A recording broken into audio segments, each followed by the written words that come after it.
O paradoxo do líquido sólido. Imagine pegar um dos líquidos mais biologicamente complexos da natureza, uma emulsão instável de gordura, proteína, açúcar e água, e submetê-lo a uma tempestade de calor extremo. Pela lógica comum, o resultado deveria ser um desastre culinário. Leite queimado, separado, sem valor nutricional. Mas a engenharia moderna alcançou exatamente o oposto. Nós transformamos litros de um alimento altamente perecível em um pó estável, durável, capaz de viajar o mundo sem refrigeração e permanecer anos intacto em uma prateleira. Transformar leite líquido em pó não é simplesmente secar o produto. É um balé termodinâmico preciso. É ferver água, sem cozinhar o leite. É criar um tornado artificial, onde um líquido se torna sólido, em frações de segundo. O leite em pó não é apenas um ingrediente de conveniência. Ele é um triunfo da física, da química alimentar e da engenharia industrial, que redefiniu a logística global da nutrição humana. Hoje, nós vamos desmontar essa máquina gigante. Vamos entender como o vácuo engana o ponto de ebulição da água e como uma torre de secagem por aspersão transforma leite em poeira nutritiva. Prepare-se para ver o leite como você nunca viu antes.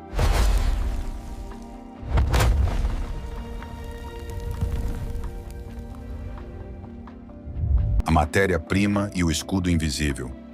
Para entender o desafio, precisamos olhar para a composição do leite. O leite de vaca é, em média, 87% água. Nosso objetivo é remover quase toda essa água e deixar apenas cerca de 3% de umidade, preservando os 13%, que realmente importam: proteínas, lactose, gordura e minerais. O problema é que esses componentes são extremamente sensíveis ao calor. O processo começa na recepção industrial. O leite chega resfriado a 4 graus Celsius. Ele passa por um processo de padronização, onde centrífugas separam a gordura e depois a reintroduzem, na proporção exata desejada. Mas antes de qualquer física avançada, vem a segurança biológica. Secar leite cru seria um erro grave. Isso concentraria micro-organismos perigosos em forma de pó. Por isso, o leite passa por pasteurização. O método mais comum é conhecido como alta temperatura por curto tempo. Nesse processo, o leite é aquecido a 72 graus Celsius por apenas 15 segundos. Isso elimina patógenos perigosos e desativa enzimas que poderiam estragar o produto. Meses depois, já na casa do consumidor, esse é o primeiro escudo invisível, que permite ao leite em pó desafiar o tempo, a física do vácuo, ferver sem queimar. Aqui surge o grande problema. Ainda há água demais no sistema. Se tentássemos ferver esse leite a 100 graus Celsius, como em uma panela, ele caramelizaria, queimaria e perderia qualidade nutricional. A solução da indústria não foi aumentar a força, mas mudar o ambiente. A água ferve a 100 graus, apenas porque a pressão do ar empurra sua superfície. Se essa pressão diminui, a água precisa de muito menos calor para ferver. É exatamente isso que acontece dentro dos evaporadores industriais. Esses equipamentos são chamados de evaporadores de película descendente. Dentro de grandes tubos verticais, o leite escorre em uma camada extremamente fina, pelas paredes internas.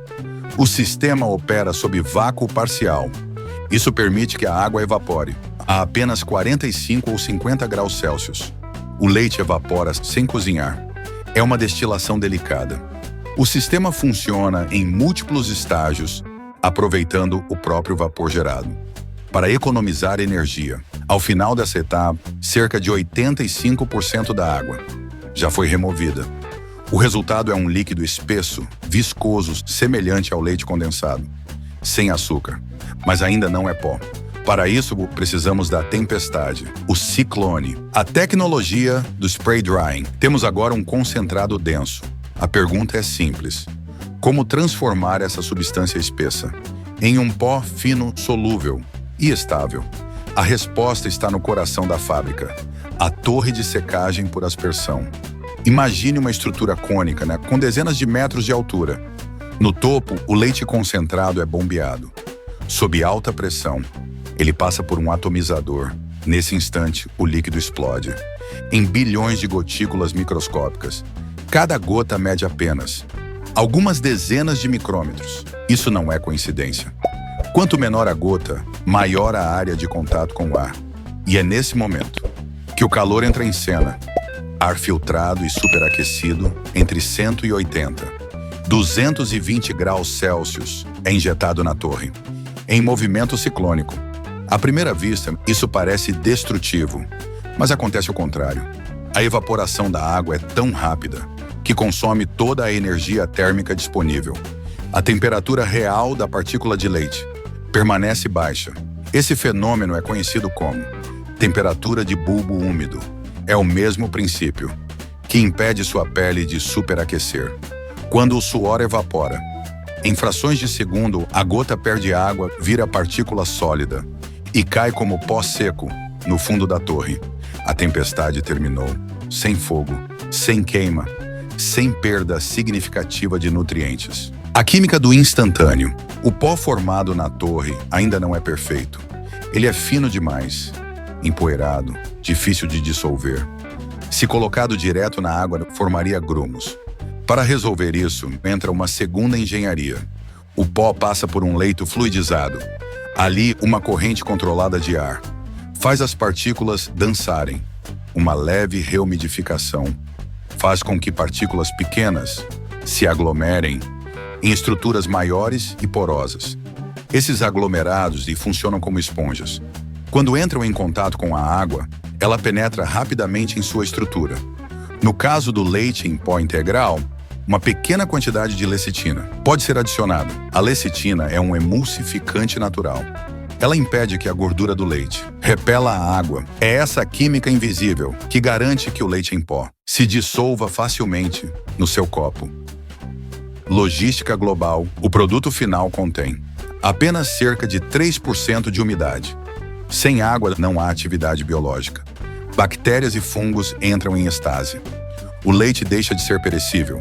O peso do produto é reduzido em até 8 vezes. O volume também despenca. Não transportamos mais água pelo planeta.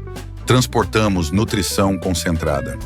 Isso permitiu alimentar regiões remotas, zonas de desastre, missões espaciais e populações inteiras, onde a refrigeração não existe.